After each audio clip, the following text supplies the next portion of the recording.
আমরা এবারেও কিন্তু আশায় বুক বেঁধেছিলাম, মনে করেছিলাম সারা পৃথিবীতে এত বড় খ্যাত একজন মানুষ যারা ডক্টর মোহাম্মদ ইউনূস, উনি নিশ্চয়ই ভালো কিছু করতে পারবেন। নোবেল প্রাইজ পেয়েছেন, সারা দুনিয়াতে মাইক্রো ক্রেডিটে অসাধারণ সাফল্য অর্জন করেছেন, বাংলাদেশের সংস্কারেও সম্ভবত সেই রকম একটা সাফল্য অর্জন করতে পারবেন। 8 মাস ধরে কথা বলেছি, তারপরে একটা চুক্তি সই করেছি, সনদ সই করেছি। সবাই জানেন দলিল যখন লেখা হয়ে যায় সেই দলিল বদলানো যায় না, কিন্তু এরা দলিল বদলে দিয়েছে। সেই দিন আর্টিকেল 5 ওই দলিলের মধ্যে জুলাই সনদের সেটা বদলে দিয়েছে। আর এইবার যেটা করলো ঘোষণার মধ্যে, বিএনপি তাদের নিজের বক্তৃতা করেছিল, অনেকগুলো বিষয়ে তাদের দ্বিমত আছে, ইংরেজিতে বলেন নোট অফ ডিসেন্ট। ওনাদের নোট অফ ডিসেন্টের সাথে আমরা কিন্তু একমত নই, আমরা তাদের সাথে সহমত পোষণ করি নাই। কিন্তু বিএনপির নেতারা বলেছেন আমাদের এই ব্যাপারগুলোতে ভিন্নমত আছে, আমরা সেই কারণে আপনাদের আটকাচ্ছি না, আপনারা প্রস্তাব পাশ করে নিয়ে যান, সই করে দেব, কিন্তু যখন ভোট হবে তখন মানুষের কাছে বলবো এই ব্যাপারে আমাদের এই দৃষ্টিভঙ্গি। মানুষ যদি আমাদের সমর্থন করে তাহলে আমরা এটা বাস্তবায়ন করব, আপনাদেরটা করব না। এ তো ঠিক কথাই, জনগণ যা বলবে তাই তো হবে। অতএব তাদের প্রস্তাবে ভিন্নমত থাকলেও আমরা সেটা মেনে নিয়েছিলাম, এবং আমরা যেটা বুঝেছি কমিশনও সেটা মেনেছে। অদ্ভুত বিষয়, কমিশন এখন আমাদের সামনে প্রস্তাব হাজির করবার সময় সেই সমস্ত নোট অফ ডিসেন্ট বা ভিন্নমত বাদ দিয়ে দিয়েছে। এটা একটা 410 ডিগ্রি হলো না? এই প্রথম ডক্টর ইউনূস এবং তার সরকার শুনলেন যে তারা জাতির সঙ্গে এবং বিএনপির সঙ্গে বিশেষ করে প্রতারণা করেছে। আমি একটু ভুল বললাম, প্রথম শোনেন নাই, উনি যাদের কথায় দেশে এসেছিলেন, দেশের দায়িত্ব নিয়েছিলেন, বলেছিলেন ওরা হচ্ছে আমাদের নিয়োগকর্তা, যারা এই আন্দোলনের মূল ভিত্তি তখনকার মতো স্থাপন করেছিল, এখন যারা এনসিপি করে তারাও বলেছে এই সরকার আমাদের সাথে প্রতারণা করেছে। আচ্ছা, যে এই সরকার দেশে ভালো নির্বাচন দেবে, জনগণের কাছে গ্রহণযোগ্য নির্বাচন দেবে, সেই সরকার যদি প্রতারক হয় তাহলে আমাদের করার কি আছে?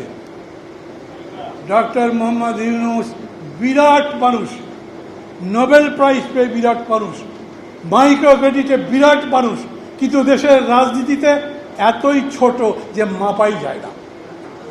আমি খারাপ বললাম? আমার শিক্ষক খুব সম্মান করি, কিন্তু যদি ভালো ফুটবল খেলেন, উনি যে ভালো ক্রিকেট খেলবেন তা তো হয় না, সাধারণত হয় না। অতএব উনি ওগুলা বোঝেন, রাজনীতি বোঝেন না।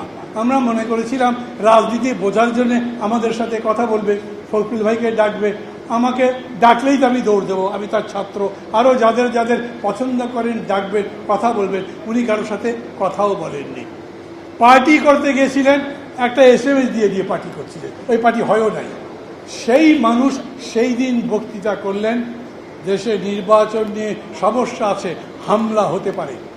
শুনেছেন সবাই? হামলা কে করবে? দেশের মাস্তান? আরে দেশের মাস্তান হামলা করলে পুলিশ তো আধা ঘন্টার মধ্যে ঠান্ডা করে দেবে, বড় মাস্তানকে আরবি ঠান্ডা করবে।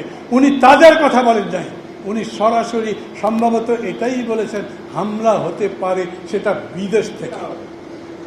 বিদেশে তো আছে, কে আছে জানেন না, কারা আছে জানেন না। ওইটা জানবার পরেও এইভাবে রাজনৈতিক দলগুলোর মধ্যে বিভেদ তৈরি করবার কাজ করলেন কেন? একটা বড় সংকটে পড়েছি আমরা। এখন আমি চাই যে কথা দিয়েছিলেন সেই কথার ভিত্তিতে ডিসেনশনগুলো, দ্বিমতগুলো জনগণের কাছে যাক। সরকার যে থুতু ফেলেছে সেই থুতু চাটবে আবার, আমি জানি না, কিন্তু তাদের তো চাটতে হবে, না হলে ওনারা এইভাবে যদি করতে চান। বিএনপি যদি না মানে, মির্জা ফখরুল ভাই তো ভালো মানুষ, ভদ্রলোক, জিজ্ঞেস করেছে আন্দোলন করবেন, উনি বলেছেন না, জামাতের মতো আন্দোলন করব না। জামাত আবার আন্দোলন খেলে, কর্মসূচির নামে সভা করে, বড় প্রোগ্রাম দেয় না। তারা জানে যে এই প্রোগ্রাম মানুষ খাবে না। পিয়ার লোকে বোঝে না, আর যেগুলো নিয়ে কথা বলে বোঝে না। কিন্তু বিএনপি যেটা বলছে সেই জায়গায় যদি দাঁড়ায় তাহলে কি পরিস্থিতি হবে? সাথীরা, বন্ধুরা, আমি বাস্তবত মনে করি দেশ এক বিরাট সংকটের মধ্যে পড়েছে। এবং ফখরুল ভাইকে তা দেখা যাচ্ছে না, কিন্তু আছেন। এখন নির্ভর করে ফখরুল ভাইরা কি করবেন। এই সংকট থেকে যদি মনে করেন এই সরকার জাতিকে উদ্ধার করবে, এই সরকারের সে ক্ষমতাই নাই। অনেকে জিজ্ঞেস করে আমাকে, ওরা এরকম কাজ করলো কেন? আমি মনে করি ইট ইজ এ স্টুপিডিটি, বোকামি, নির্বুদ্ধিতা, মূর্খতা।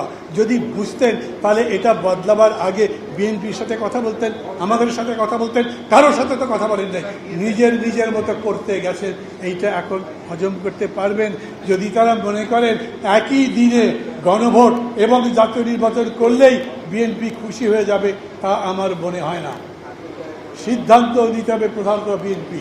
আমি আবারও মনে করি এই যে সংস্কার খেলা যেটা ডক্টর ইউনূস করলেন, এটার শেষ পরিণতি তিনি দিতে পারবেন না।